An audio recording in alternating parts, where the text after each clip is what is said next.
All right, let's talk Dallas Cowboys. I'm Nick, and this is our daily Cowboy show. A lot of news still breaking when it comes to the joint practice with the Los Angeles Rams. A lot of stuff to get into as we work deeper into training camp, closer to the Cowboys' first preseason game. But like we always do on this channel, let's get things started with a little palate cleanser, with a little stat of the day, a little chart of the day action.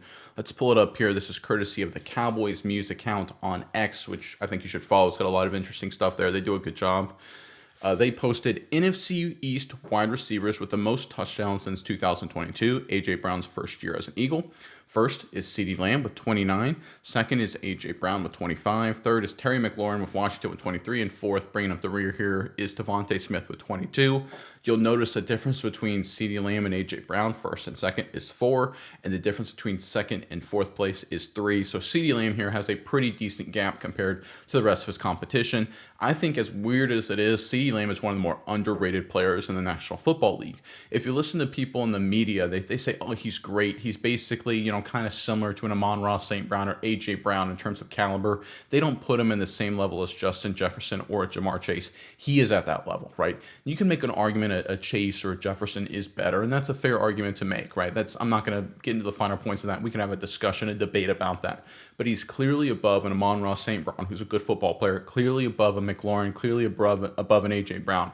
A lot of people kind of lump them all together because they see, oh, he's not Justin Jefferson, he's a tier 2 guy. No, CeeDee Lamb is a tier 1 guy. He is an underappreciated, undervalued playmaker. He's one of the great first-round draft picks in recent memory for the Dallas Cowboys. I mean, listen, I think he's better than Dez Bryant ever was. Dez Bryant was fantastic, right? I think if we're going to be totally honest here, CeeDee Lamb is the best Cowboys wide receiver, regardless whether it's an addition like Amari Cooper or a draft pick like Dez Bryant, since Michael Irvin in the 1990s. That's how special CeeDee Lamb is. We should really appreciate him. He's a great player who's only getting better. What he showed last year with the injuries, battling through the shoulder thing, even with the disappointment of the season, still being productive, still being a stud, all the issues they had offensively, backup quarterback, he really showed something that a lot of star wide receivers don't, right? You look at a lot of great wide receivers, when their quarterback goes down and they're struggling, their numbers dip dramatically. CeeDee Lamb still produced at a high level, despite everybody double teaming him, despite all eyes being on him. He is one of the more underrated players, not just on the Cowboys roster, but in the National Football League. We should all give him more respect and give him his flowers for being one of the best overall football players in the NFL. All right, let's get into the news. This first post right here is courtesy of Tommy Yarish on X. He posted, new Cowboys linebacker coach Dave Borgonzi, what rookie Shamar James, I'm a big fan of James, by the way, has shown thus far in camp. We talk about linebackers, we talk about quickness, instincts, and strike. Shamar is quick. He's got really good instincts, and he likes to hit.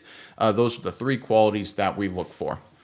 All right, so Shamar James, who hasn't gotten a lot of, I'll say, publicity at this point in camp. He's had his moments here or there, but I will say a lot of times, especially at the beginning of training camp, it's the first rounders, it's the second rounders, the guys that are getting reps with the first and second string right off the rip that get a lot of media hype, right? Donovan Ezeraku, of course, defensive end edge rusher, second round selection. You look, of course, at Tyler Booker, starting guard right away, right? Those are the guys that are going to get the attention because they're working with the first and second string, right?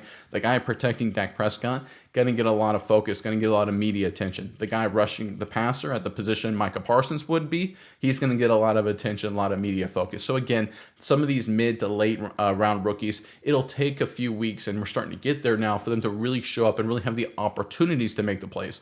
A lot of times they don't even get the opportunities, especially early in camp, but as camp goes on, and certainly when we get into the preseason, we're going to see guys like Shamar James with more chances, and I think we're going to see Shamar James make a lot of plays. He was a dynamic playmaker in college, not a perfect prospect by any means, but you talk about a guy who's fast and physical. That's what the Cowboys are looking for at the linebacker position. We talked about the run defense issues that are still very obvious. They're trying to, as a defense, to instead be, one of the worst in football, to be just mediocre, right? To go from 30th to 20th, as I like to say. That means you're going to be in a lot of 2nd and 6s, 2nd and 5s. You need linebackers in those situations to make big plays, to have the athleticism and quickness, get a tackle for loss, a stop for no gain, blow up a screen, whatever it may be, get your team into 3rd and 6, 3rd and 7 to allow those pass rushers to be unleashed. Shamar James, I think, has the potential to be that. He's starting to impress the assistant coaches. We've had head coaches, Schottenheimer, say some good things about him. Eberflus being a linebacker kind of guy, don't forget about that. I think Shamar James is one of the more underrated rookies on the roster. He's definitely a guy I'm going to keep an eye out for for during the preseason. I think he has a chance to be a great find. Look, we talk about Leofau being a young guy taking that next step. Obviously, Overshown's banged up, but he looks like a future star. You look at, of course, Sanborn and Murray being, kind of the veterans of the group here. But to me, Shamar James is sort of the wild card in this whole affair. I think he has a chance to be a day one contributor for Dallas. Definitely someone to watch this preseason. All right, moving forward with some of the news. This is courtesy of John Machota. Schottenheimer, we feel like we got a much better sense for how we're using Cavante. Late in practice, we kind of moved CD outside and Turp inside. These guys are a little bit interchangeable. I think he's going to have a fabulous year in every facet. It's been a common theme, and we've talked about it during training camp, is the Cowboys looking to put Turpin in positions to be a playmaker. They view him correctly as a weapon X kind of guy, a guy who's just an instant offense. Line him with that running back, slot receiver, outside receiver, and get him the football. One of the great sins of Mike McCarthy, I think we can all agree on this, is that he didn't do very much of this with Cavante Turpin. It was very limited. He tried to do a little bit more the second half of the season, but even then it was kind of restrained. Schottenheimer is not making that mistake. They're looking for ways to get him the football, and he has been a dynamic playmaker wherever he's been on offense this camp. Running back, slot receiver, outside receiver. I love the fact that they like pairing him with CeeDee Lamb and kind of viewing them as interchangeable pieces, because obviously CeeDee Lamb is going to draw a lot of attention, a lot of coverage, a lot of focus. If you can get CeeDee Lamb in a certain position and then move him outside and replace him in that position with Turpin, Lamb's going to line up, and when he shifts or when changes alignment, he's going to draw a lot of eyes, a lot of coverage is being rolled to him. That's going to open up some vacancies for a guy like Turpin to operate. And this is the beauty of having a guy like Lamb and Cavante Turpin paired together. And of course, you're going to have Pickens on the other side too. Wow, that's starting to sound pretty impressive. Because of the openings that will be created because of all the attention on CeeDee Lamb, that creates space for Turpin to operate. He does really well in space. I think that's what Schottenheimer is referring to when he says they're interchangeable, is that a lot of those same plays that we like for CeeDee Lamb, getting him the football and letting him make plays in space, we can have those same kind of plays for Cavante Turpin paired with CeeDee Lamb outside. So as teams roll their coverage to the outside, it'll open up vacancies for Turpin to operate and make plays after the catch. And if teams try to limit Turpin's after the catch opportunities, you leave CeeDee Lamb one-on-one, he's going to slice and dice you all day long. I love what Schottenheimer and the Cowboys are doing with Turpin. Great job so far. I want to see more of it, of course, once we actually get to the regular season, but so far, so good on this front. All right, next story here. This is courtesy of Tommy Irish. Brian Schottenheimer says the plan for starters playing the preseason is still a work in progress, but there's a group of players that won't play and others that they'll try to get a certain amount of snaps. Yeah, I think this is the right approach. There are some coaches, Sean McVay being a prominent example of them, one of them, who don't play anybody, right? Starter and most of their second string not going to play a single snap in the preseason. I'm not a huge fan of that. I'm a big believer in, at least establishing the routine and the process. Have some of your veterans or, some of your young guys that are even going to be starters, have them go through the process, right? Have them go through the preseason, even if it's just a couple series, right? Get the body hardened, get used to the contact, the speed of the game. Obviously your superstars, Dak Prescott, they don't need it, right? CeeDee Lamb, they've been around the block, they understand. But maybe have some of your other guys, hey, go through a series. Even if it's just one series and one preseason game, go through the process, get familiar, and once you get that squared away, then move on to the other guys to evaluate. I like Schottenheimer's approach here. A lot of coaches take basically the extremes of it. They don't play anybody at all, or they play, starters, sometimes into the third quarter in one of the preseason games. Have a good middle ground here. Treat it on a player-by-player basis. I think that's the right approach here from Schottenheimer. All right, moving on. We've got this report courtesy of Nick Harris at the Fort Worth Star-Telegram. Good reporter. He posted Cowboys head coach Brian Schottenheimer on the Rams practice. Don't read too much into it, guys. We literally played 2 coverages. We kept all of our clubs in the bag. It's like we were out there playing with a 7-iron. We're going to be playing with a 7-iron most of the preseason. This is in reaction to a lot of people in the media, and whether it's local or national, saying, "Gosh, the Cowboys in some areas didn't look so good in the game against, or the joint practice, I should say, against the Rams. Certainly running the football, stopping the run. A lot of question marks there." And I mentioned after the practice, and I think this is what Schottenheimer is alluding to, is that there's a bunch of situations, both that the Rams did and the Cowboys did, that would never come up in a real game that matters. So, for example, I brought this up, is that the Cowboys at one point in time, there's sort of a pseudo-viral clip going around of Davante Adams catching a big ball against Dallas, beating him deep. But in that situation, you had Troy Pride Jr., essentially a number 3 third-string cornerback who's one-on-one on Davante Adams, and the Cowboys aren't doing any exotic coverage or anything like that, no disguises, and they're rushing just basic 4. There would be no universe that Troy Pride Jr. would ever be one-on-one with Davante Adams unless there was like some super exotic disguise and a heavy pass rush. We're talking blitzing 6, 7, 8 guys to get the ball out of the hands of the quarterback very quickly, right? That's what we're talking about. And that's the situation with the Rams too, right? They would not do a lot of the coverages and stuff they played against Dallas in a real game, right? They'd have their own game plans. They'd have their own matchups, right? They're not going to show it during a joint practice, during training camp.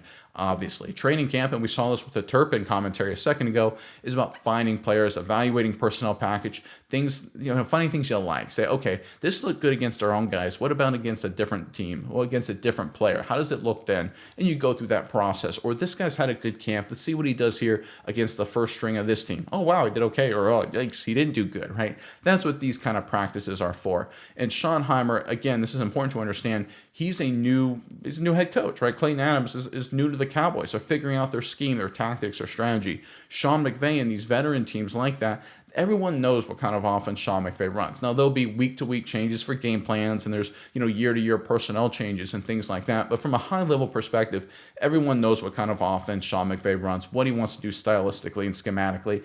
There's a little bit of variability with Dallas, and honestly, Dallas is probably trying to figure some of that out as well as they work through their personnel packages with their own internal evaluations. So you're seeing basically a 95% complete Rams offense, for example, against, say, a 75% complete Cowboys offense. And again, it's not a good comparison to look at how they performed on the field, either for the Rams or for Dallas, and trying to extrapolate that out to regular season success or failure. Now, there were some red flags and some concerns. Rush defense, of course, still looks suspect and things like that. But I do agree with Schottenheimer here, and I talked about it yesterday. Don't react too much for this joint practice, just like don't react too much for preseason performance. Look at individual performances. Look at what Shamar James does. Look at what Booker does, Ezraku does, right? Look at those individual performances and see who's doing well, which we're going to break down with some film reviews, all 22 stuff over the course of the preseason. So stay tuned for that. But look for those performances, not team. Individual over team is what matters in the preseason. All right, next report here. This is courtesy of @Voice of the Star. Trayvon Diggs is working his way back from the physically unable to perform list, but that's not all he's doing. Per Cowboys secondary / cornerbacks coach David Overstreet, he often catches the All-Pro breaking down plays to third-round pick Savone, according to his dad, that's how you pronounce it, Revel. He'll be like, they're probably going to run this, etc. That's what Trey is doing. He has the next level thinking. He's teaching. Yeah, so I think this is a really important step. When you have a guy like Trayvon Diggs, who just a couple years ago, right, when he had that massive season in 2021 with all those interceptions, he was the young guy on the block. He was the emerging sort of star in the secondary. But now 4 years later, we look at him, he's kind of a wily veteran, right, the cornerback room, right? Deron Bland's younger than he is. You look at guys like Troy Pride. You look at guys like Savone Revel here. They're kind of relying on Diggs here to have a bigger impact, right? And I think if Diggs can take on the leadership role, be a good kind of role model and go through the process, explain the game, especially to a guy like Savone Revel, I think that's a phenomenal thing, because one of the things that has to happen with the Cowboys, and we're starting to see a little bit more of that under Schottenheimer than we have in years past, we got to see a culture of leadership in terms of working and teaching and developing the younger guys. One of my big gripes, it appeared this way, I don't know if it was actually true or not, was guys like DeMarcus Lawrence, Tank Lawrence, they kind of played the game their own way. They weren't bad guys. They weren't like, bad guys in the locker room or anything like that, but I felt like they were just sort of on an island a little bit, right? It was, they were going to do their own thing. They were going to be studs. Everyone else behind them, a little bit different mentality. Said, listen, I'll let you do you figure it out. I'll help you, but I'm all about making sure I execute my job and not really working for the next generation. And I think having Cowboys that are actually working together with some of the young guys is really important. I think one of the things that made the Cowboys offensive line great for so many years was guys like Tyron Smith willing to work, guys like Zach Martin. I think we're going to have to see the next generation of Cowboy stars like Diggs and frankly like CeeDee Lamb. Dak Prescott's been a good example of this for most of his career, working with the young guys, the next generation. Excited to see Trayvon Diggs take this next step. All right, moving on. Next report. This is a lengthy one here, but I think it's important. This is according to John Machota over at The Athletic. Cowboys defensive line coach Aaron Whitecott says Micah Parsons has not been a distraction for the team. Not at all. He's been awesome. He goes on to say he's been great. He puts in his 2 cents in where he sees something or gives some great indicators on. Hey, expect this. Hey, look at the tank on this. He's giving great indicators to the guys across the board. Talking about leadership, I mentioned a second ago. This is what we're talking about. This is good stuff. The other thing I would say that's probably never going to be shown is he's taken some guys under his wing. Again, that's what I'm talking about. And had some one-on-ones with them, whether it was in the weight room, getting their body to go out to practice, or whether it was in the meeting room. He's done a really good job with picking his spots to get one-on-one with the guys and really put his arm around them and just help them and show them the way and give them information. The guys have been really appreciative of that. I have no reservations about him being ready to play in the football games. He's working his butt off with all the physical and strength training and the running he's doing. He's doing a great job with all of that. He knows the playbook. He knows our calls. He knows everything backwards and forwards. So when that moment arises, I know he'll just let it rip. Yeah, I mean, first and foremost, to be totally fair, it's not like Aaron Whitecon in the middle of a really tough contract negotiation is going to come out and say, Micah Parsons stinks, right? He ain't going to say that. But the fact that we have reports now of Parsons, again, like Diggs, taking that leadership role, that next step, the next generation, that's really important. Because this is I know it sounds weird because the Cowboys stars have been around for a while, we think, right? CeeDee Lamb, Trayvon Diggs, Micah Parsons, these are all guys 2020, 2021. So we've been seeing them play football for 3, 4, 5 years at this point. But they're still a very young team. Micah Parsons is 26, right? CeeDee Lamb is 26, 27. Diggs around the same. Dak Prescott's been around for forever. He's sort of the wily vet of the entire team. You look at Guyton, he's a second-year guy. Tyler Smith, he hasn't been around a whole lot. Williams is young. Ezra Raku's a rookie, right? You look at, Freeland, right? You look across the board. Oso Odigizua, he's not exactly, 38 years old or anything. Linebacking core, extremely young. Overshown, of course. Leah Fowl, we talked about Shamar James. Even a guy like Sanborn. It's not like Sanborn's as old as Eric Kendricks, right?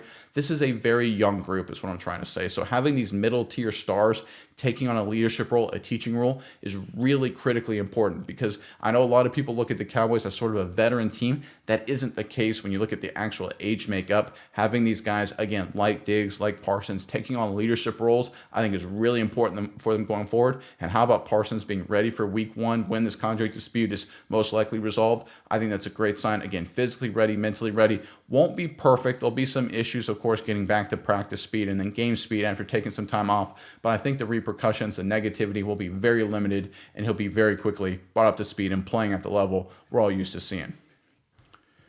All right, next report here. This is more just a question for you guys, the viewers, because I thought this was kind of interesting. So Brandon Lohr responded to a post on X from Clarence Hill Jr. Clarence Hill Jr. posted, Jerry Jones believes he had a deal with Micah Parsons based on eye contact and handshake. He admitted nothing was ever written down. And then Brandon Lohr responded, I know Jerry Jones is a fan of Taylor Sheridan, but no one does deals of this magnitude anymore like it's 1883. So maybe I'm just an exception, or maybe it's just in my personal day-to-day life, but I feel like almost every major deal I've ever done, like I'm talking about a promotion, a raise, a job offer, has been started and agreed to with a handshake and just verbally, and then later there'll be the paperwork will come in. Like I've had interviews where the hiring manager said, hey man, you got the job, we're going to hire you, we're going to send you the offer sheet, in a few days. Or so, I've had a meeting with a boss of mine, hey, we're going to give you a promotion, expect the official announcement from HR, in a week or two, right? And, you get up, you shake hands, you move on, and it's basically done. And then the paperwork and official announcement comes later, right? Same thing with buying a house, right? I think I agreed every time I bought and sold a house, I agreed to a handshake or over the phone or in person, the price I was going to buy or sell, and the paperwork came later, of course. So again, nothing is finalized without the paperwork. I get that. But I'm curious what you guys said. Let me know in the comment section below. Am I crazy? Am I just an anomaly here? I'll admit I've worked in some older industries, so that could be part of it. But I feel like business is still done with handshake and eye contact and verbal agreement, right? I mean, are we completely away from that now in 2025? Let me know in the comment section below. Maybe I'm wrong. I could be wrong. I could be totally out of touch, and that could be 100% fair. I just don't know. When I heard that Brandon Lohr write this, that no one does deals of this like anymore, you're talking about of this magnitude, I think it's any deal, right? Whether it's a big, multi-million-dollar deal, multi-billion-dollar deal. I mean, we're, as a country, we do it seems like billion-dollar deals via handshake, right? So again, is it a generational thing? Is it just a new thing where you don't do things like that anymore? Let me know in the comment section below. I want to hear from you guys because to me, this seems a little bit out of the norm from what I've experienced. But again, I could be in a very strange case. I've worked in some older industries, so could very well be what's happening here. All right, let's get into the comments here. I want to pull this up here because really good comments. I love the commenters on my videos. You guys are really smart. All right, this first one is from Dan DeTola. What are your early expectations for this Cowboys team this season? I'm feeling that in the 8 and 9 to 10 and 7 range is appropriate, depending on how the injuries fall. Well, someone replied to the comment. I really agree with this is Cowboys Chad 5x778. He posted, with the billion inevitable injuries we'll undoubtedly have. I love the overwhelming positivity we have as Cowboys fans. Like we do every damn year, it'll be a 7 or 8 win season. If all our guys were mostly healthy for a whole season, I'd have us between 11 and 13 wins. But we always have our JV playing the other team's varsity. I just love, because people tell me that are non-Cowboys fans that I talk to, it's like, why are you Cowboys fans always think every year is your year? I'm like, I have never thought that. Like, I know collapse is going to happen. One of my very vivid memories that I've never forgotten was that 2005, I believe, week 2 a game against Washington, crushing Dallas up. They're crushing Washington, up 13-0 in Dallas, and then they give up 2 long touchdowns to Santana Moss. And at that moment, I've never forgotten that I always believe catastrophe is going to happen for the Dallas Cowboys, and it always has up to this point for the last 20 plus years. So again, the notion that Cowboys fans are always so positive and this is the year, I think that's a media creation, as you can see from the comments I just mentioned. But to answer the question, look, I mean, this is a team last year that went 7-10 despite an incredible amount of injuries. That being said, if you looked at their actual, analytics, they were closer to a 6-win team, 5 to 6 win, right around the order of a 6-win team. So let's just call them a 6-win team. So if they go healthier this year, Pickens added into the fold, Prescott a whole season, right? They've had some good addition to Ezraku, right? They're not going to get worse at guard because Booker as a rookie is probably going to be just as good as a Zach Martin at the end of his career. They could be better. Guyton should be better in year 2 at tackle. They can't be worse at running back. They'll probably be better. Big issue at the number 2 wide receiver. Better usage of Cavante Turpin. At linebacker on defense, even though Overshown is injured, they should be a little bit better. They can't be that worse. They can't be any worse at interior defensive line, right? There's some issues at corner with injuries, but again, they had issues at corner last year. So again, you look at this team and you say, yeah, it's hard to imagine, in terms of actual product on the field, unless everyone gets injured again, them being any worse in 2024 and 2025 compared to 2024. I think that honestly, that 8 to 9 win range is probably realistic. I think they're in the thick of contention. I think they hang around, last couple weeks of the regular season, they got a chance, but it just doesn't work out. They just missed the postseason, right? They're relying too much on young guys, right? It's one of the things. You have a rookie right guard, a second-year left tackle, a second-year center, rookie running back doing a lot of things, first-year wide receiver and Pickens with the team, a lot of rookies, a lot of young guys across the board. There'll be some fun. There'll be some excitement. But again, I think they just missed the playoffs. I mentioned the 2005 loss at home against Washington. I think the 2005 Dallas Cowboys, that's what this team kind of feels like, where it's like, man, they're fun, they're frisky, they're in a lot of games, but they just missed out on making a postseason run. I feel 8 to 9 wins, probably missing the playoffs is where the Cowboys end up. Just my gut feeling now. Again, assuming there isn't just a rash of injuries for this team. This next comment is from Chris Joldham, probably is how you pronounce that.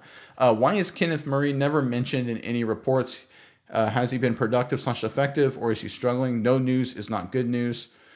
He was on paternity leave, right? He had a child that was born, so he missed a lot of practice. So understand that. That's one of the reasons why you didn't get a lot of reports on him. But there was another comment from Cowboys Chad who brought up a great point. That says, well, on the flip side, Damone Clark looks pretty good.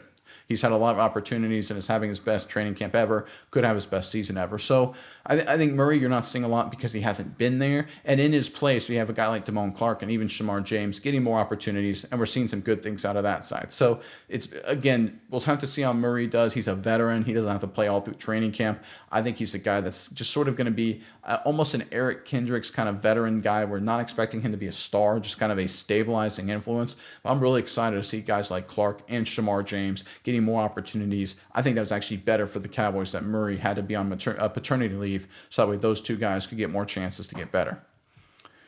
All right, this next comment, again from Cowboys Chad, really active. I don't expect us to, why can't we run the ball? He asked. I don't expect us to run the ball to stop the run with Winfrey and Mozzie, but I do expect us to be able to run the ball. Every coach we brought in this offseason and every major draft pick we've had the past few years has been selected for being able to run the ball. I know Guyton and Tyler weren't in there, but Bass or Hoffman should be able to step in.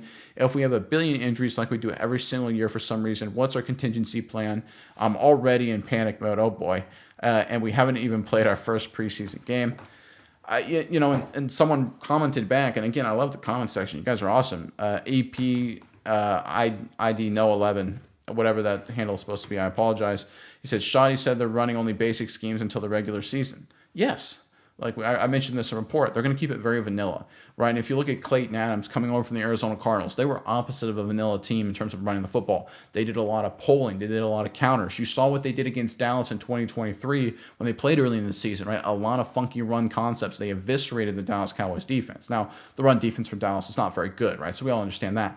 But they're creative. They come up with different stuff. And we saw none of that last a couple days ago at this point. And now with two starters out, you're dealing with new running backs, vanilla schemes. Rams front seven is outstanding. It was just a recipe for a lot of issues, right? It's sort of like if you were throwing one-on-one, if you had your backup wide receiver in the game, let's say 15 years ago, and Darrelle Revis was one-on-one, and you just threw quick outs to him all game long, a lot of bad things would happen. That's essentially what the Cowboys were doing from a strategic perspective. In an actual real game environment, they'd have different stuff. Now, I will say this, it will be a work in progress. They're not going to be the best team in rushing this season, not even remotely close. But I think they're going to be significantly better. The pieces are in place. The scheme is in place. There's going to be some ups and downs as they get everything integrated and work through some issues. But I think this team's going to be a lot better running the football than they were last year, and certainly better than what we saw against the Rams in the joint practice. Again, over the course of the preseason, don't focus on the team performance. Focus on individual performances. How's Jaden Blue doing? How's Booker doing? How's Guyton doing? Well, he's banged up. He isn't going to play. But how's the rest of the offensive line doing individually?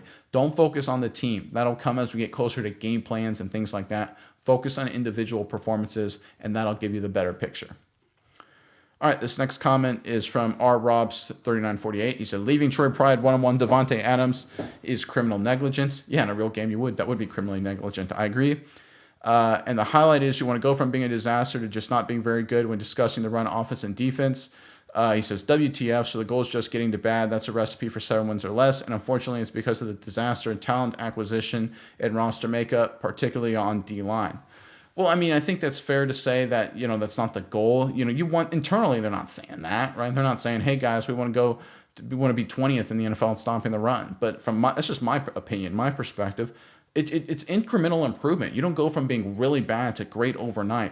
It doesn't matter how much resources. They could have spent every single draft pick they had at the defensive line, and they wouldn't have gone from as bad as they were stopping the run last year to being the best in football. It takes multiple years. If you remember that great offensive lineman they built, Smith, Frederick, Martin, it took multiple years, a bunch of first-round draft picks to get that thing squared away, to get it figured out. It takes time, guys. It takes a bunch of years. It takes coaches multiple years to implement their schemes and their systems. What you're looking for is incremental improvement. If you expect a team that was terrible at running the football or terrible at stopping the run to go overnight in one season from worst to first, that ain't going to happen. That's unrealistic. Let's look for incremental improvement. That's my opinion, right? The coaches aren't saying that. That's my take. You go from 30th to 20th and keep everything else working in the right direction too. The Cowboys will be better, right? There's no perfect team. The Kansas City Chiefs had a lot of flaws last season. Even the Philadelphia Eagles had some flaws last season, right? No matter whatever team you look at, the best teams in football, they've got serious issues. Everybody does. It's all about minimizing them and improving.